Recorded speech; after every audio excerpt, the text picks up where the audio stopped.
My James Rock Show.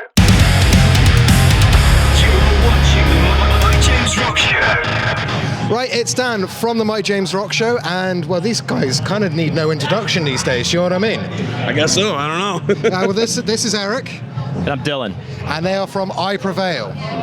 And you guys have stormed up to the top of their stage, Slam Dunk. Yeah, was that expected that you were going to be headlining a UK festival this early?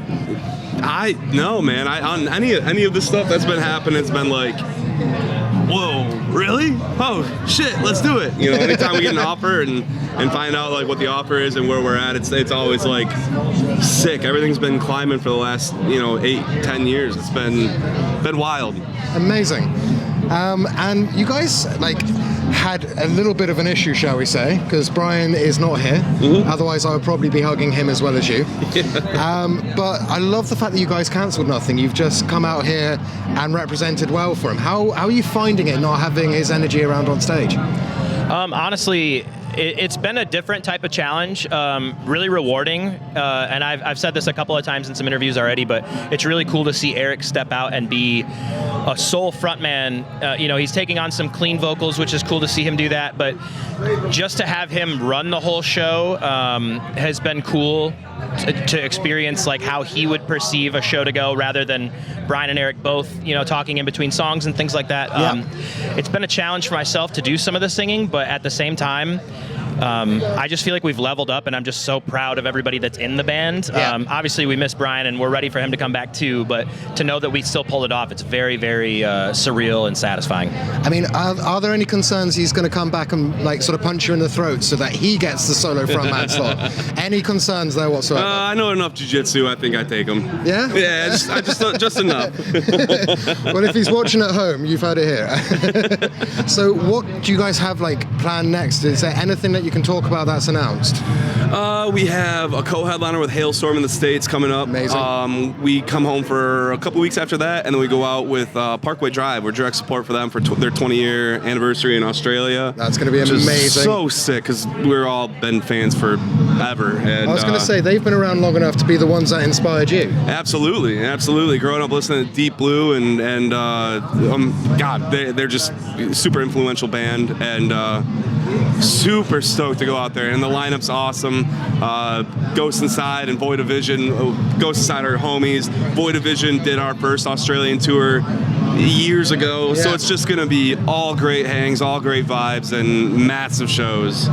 Well, it sounds like, because we chatted to you on the last album cycle in the UK, is that you guys are now easing into being actually the respected metalcore band.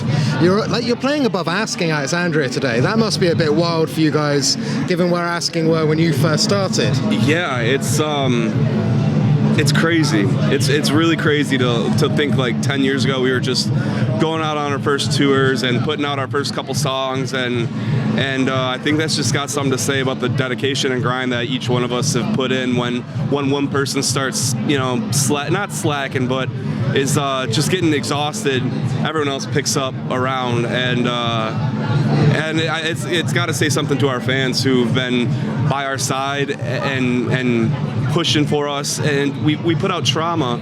We were not even a third of the way through the album cycle of what that, all the tours we had planned and the year and a half we had planned, and then COVID happened. We took the 2.5 years off to write True Power, but in the meantime we were like, does anyone care anymore? We haven't been out, we haven't done anything. Bands are starting to put records out, bands starting to tour, and here we are just sitting and waiting for our opportunity, and to come back and still be on an upward trajectory. That's all just got to say about the dedication of our fans, and we love it.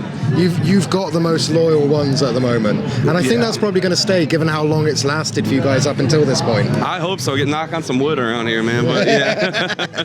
I mean, I guess in some ways you guys are probably also now looking forward to the next album cycle, because I'm thinking that maybe Brian's got some things to say after going through everything he's gone through. Yeah, I think frankly, we've all been through some shit and dealing with some shit, and this is the first time we've been working on music on a day off here, a day off there, rather than waiting to take 8 months off to work on a record. Yep. So now when things come up and have opportunities or feeling inspired, we can just hey, next off day, let's find a studio and just start demoing out an idea, even if it doesn't do anything or it doesn't go anywhere.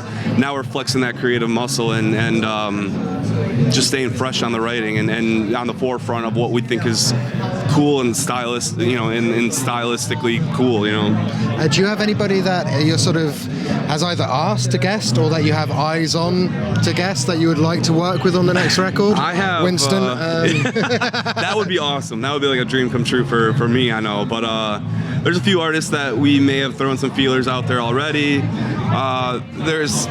I just don't want to be that band that just does the same straight and narrow thing. And so when we're looking for features or looking for collabs with other artists, not even just bands, but other artists, it's I always want to do something that's fresh, that doesn't feel like, oh yeah, I could see them on tour together. Oh yeah, they've probably been homies for a long time. I want something that when a fan hears it, I never would have thought that was a possibility, you know. I love that, because I mean, we're seeing it more and more. The most recent example I can think of is the track Ronald, where Falling in Reverse has got Tech 9. Is I could see you guys getting the rapper or two on there, because you already have the style. Right. Or I'd love it if you got like Britney Spears. That would just be so. How'd you know? Yeah, Brit, if you're listening, hit us up. Anyway, guys, look, thank you for taking a couple of minutes. You have been in so much demand today, and you just given me a lovely interview. So thank you very much. Thanks for having us. Well, we'll see you next time you're over in the UK. Sounds good. Absolutely. Welcome to the My James Rock Show. You're watching the My James Rock Show.